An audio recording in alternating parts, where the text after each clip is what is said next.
My Lord and my God, I firmly believe that you are here. I firmly believe that you see me. I believe that you hear me.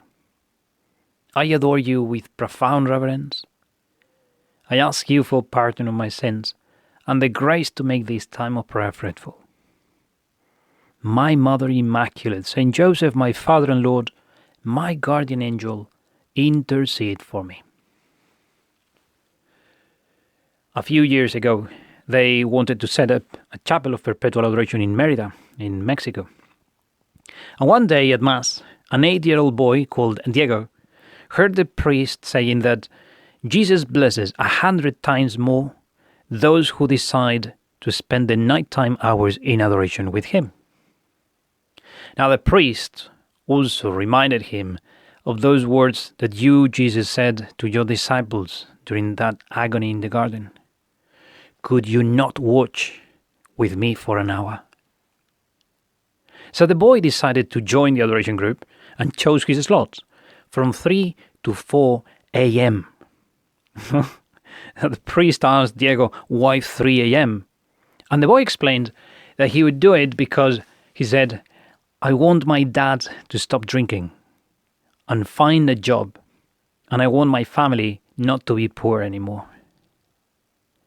The priest was moved, but he knew that the whole issue was out of his hands and asked the boy to get his parents' consent first. And using the same argument, the boy managed to convince Mom to accompany him during the first week. And for the second week, Diego invited his father.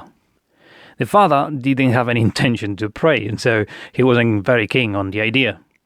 But Diego eventually persuaded his dad to at least take him to the church at that time of night. So after 4 weeks of Mom and Dad taking turns to accompany the boy to the church, they started praying as well. And shortly after, Diego's dad started experiencing your love, Lord.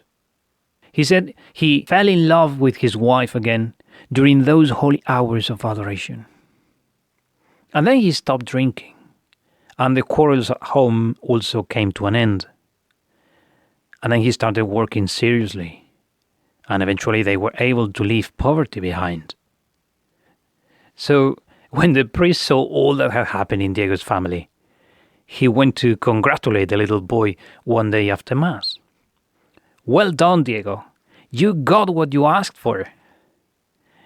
And the boy's reply couldn't be simpler. He looked at the priest and said, Of course. Did you ever doubt it? Well, the priest could well have remembered the words of Jesus to Peter. O man of little faith, why did you doubt? You see, the faith of that 8-year-old child changed the whole family and the priest too. But why should we be surprised? We read in the Gospel today that you, Lord, told your disciples a parable about the necessity for them to pray always without becoming weary.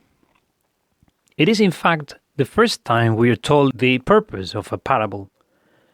It is about praying and never losing heart. You, Lord, tell us the parable of the widow who pestered the judge until she managed to get justice from him, insisting until she got what was her due. Now, eventually, the judge gave in, not because he was a good judge, but because the granny wasn't going to give up.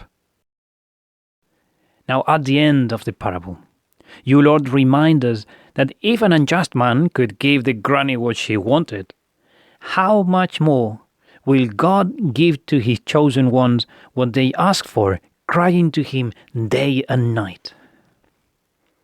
We see here, Jesus, your promise to hear our prayers, to respond to our requests, to set things right for us who pray insistently. However, after that consideration, the fact that God will listen to our prayers, there is a final sentence that often passes unnoticed. Many of us, when we read or listen to this parable, we can remember the story of the granny pestering without giving up, and and the judge fed up with the situation but eventually giving in. We do remember your words, Jesus, telling us that God will hear our prayers. But we sometimes overlook that last remark when you conclude this parable saying, however, when the Son of Man comes, will he find faith on earth? There is a however here. There is a but. There is a nevertheless. God will listen to our prayers, but when Jesus comes, will he find faith on earth? I can imagine you, Jesus, telling this parable to your disciples, everyone paying attention to you whilst you tell the story of the widow. Then you remind them that if an unjust man could listen to the supplications of the widow, how much more will God listen to ours? And then I imagine the pause. You, Jesus, resting your gaze on each of your listeners, looking them straight in their eyes, and adding your final clause. However, when the Son of Man comes, will he find faith on earth? And in this time of prayer, I want to see you, Jesus, looking expectantly into my eyes and asking the same question, not of the crowd, but of me. When I come, will I find faith on earth? And I am feeling the urge in this time of prayer, Lord, to reply, yes, you will find faith on earth, Lord, because with your grace, I will keep that faith. I hold your gaze as you look into my eyes and ask me if you will find faith on earth. And I tell you, Jesus, I tell you for all those who do not tell you that you certainly will find faith on earth. That there is a remnant of disciples of yours who will not give up in their prayers. There is still a band of faithful souls here on earth, Lord, who will not stop praying until they get from you what they are asking for. With your grace, Lord, I will grow in faith. And I ask you, Lord, for the faith of that little boy, Diego, who kept asking for the conversion of his dad until he got it. I ask you for the faith of Saint Monica, who prayed for more than 30 years for the conversion of her husband and her son until she got both. I ask you for the faith of the Syrophoenician woman, who begged for the healing of her daughter until you gave it. I ask you, Lord, for the faith of the centurion, who knew that just a word from you would obtain the recovery of his servant.